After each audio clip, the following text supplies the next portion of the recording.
নমস্কার বন্ধুরা, দেখা হলো আবার একটা নতুন ভিডিওতে। আমি প্রতীক গাঙ্গুলি ফিনোম্যাটিক থেকে এসেছি এবং আপনাদের সামনে আজকে একটা নতুন জিনিস নিয়ে আলোচনা করব। আমরা আগের ভিডিওতে দেখেছি, বলেছি এসআইপি আমরা করছি, কতদিন ধরে করছি, কতক্ষণের জন্য করছি, সেরকম ভাবে আলোচনা করেছি। সঙ্গে এর সাথেও আমরা জেনেছি যে এসআইপি কোন ফান্ডে করা উচিত এবং কতদিনের জন্য কোন ফান্ডটাকে চুজ করা উচিত, কোন ভাবে কোথায় রাখা উচিত। কিন্তু আজকের টপিকটা খুব ইন্টারেস্টিং। কেন? আজকের হচ্ছে আমরা মার্কেটটাকে নিয়ে আলোচনা করবো। এরকম ভাবে আলোচনা করব, অবশ্যই এসআইপির সাথে যুক্ত সেটা।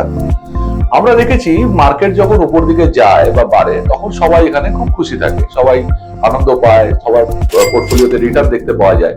কিন্তু মার্কেট কিন্তু সবসময় বন্ধুরা উপরে যায় না, মার্কেট অনেক সময় নিচেও আসে, এবং যখন নিচে আসে তখনই শুরু হয় কিন্তু প্যানিক।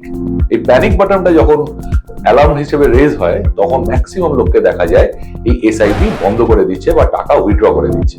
এটা কি ঠিক না এটা ভুল? আসুন বন্ধুরা, জেনে নেওয়া যাক এই ব্যাপারে একটু ডিটেলসে। White of mutual fund research করে দেখিয়ে দিয়েছে যে এসআইপি যদি আমরা ফলিং মার্কেটে, মানে ডাউনফল অফ দ্য মার্কেটে যদি আমরা কন্টিনিউ করি, তাহলে রিটার্নের কি হেরফের হতে পারে। একটা এক্সাম্পল হিসেবে বলছি, ধরুন আপনার যে এসআইপিটা আপনি 5 বছর চালাচ্ছেন, 5 বছর ধরে চালাচ্ছেন, সেখানে সেই রিটার্নে আপনি খুশি নন। হয়তো দেখছেন সেখানে আপনার যে রিটার্নটা আসছে ইট ইজ অ্যারাউন্ড 8% কি 9% কি অলমোস্ট এফডি কি এফডি একটু সামান্য বেশি।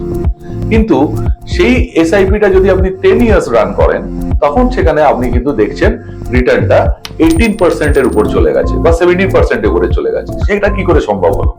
তার কারণটা হচ্ছে কিছুই না বন্ধুরা, যদি অঙ্কের নিয়মে দেখা যায়, যদি 7 to 8% রিটার্ন আপনার প্রথম 5 বছরের এসআইপিতে আসে, সেক্ষেত্রে কিন্তু তাহলে অঙ্কের নিয়মে পরবর্তী 5 বছরে আপনার 14 বা 15% বা ম্যাক্সিমাম 16% রিটার্ন আসা উচিত ছিল। সেখানে কি করে 18%, 18.5% রিটার্ন আসছে? এটাই কারণ বন্ধুরা, মার্কেট যখন ডাউনফল হচ্ছে সেখানে কিন্তু আপনি আপনার এসআইপিটাকে কন্টিনিউ করে নিয়ে যাচ্ছেন।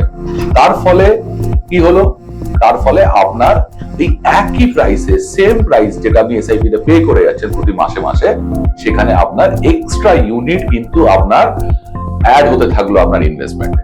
সুতরাং যখন মার্কেট নেক্সট 5 ইয়ার্সে আবার বাড়তে আরম্ভ করলো, সেই এক্সট্রা ইউনিটটা কিন্তু আপনাকে দিল কম্পাউন্ডিং গ্রোথ অফ রিটার্ন, যেটাকে আপনি বলতে পারেন সিএজিআর। এটারই রিফ্লেকশনটা এসে গেল আপনার রিটার্নে, দ্যাট ইজ 18%।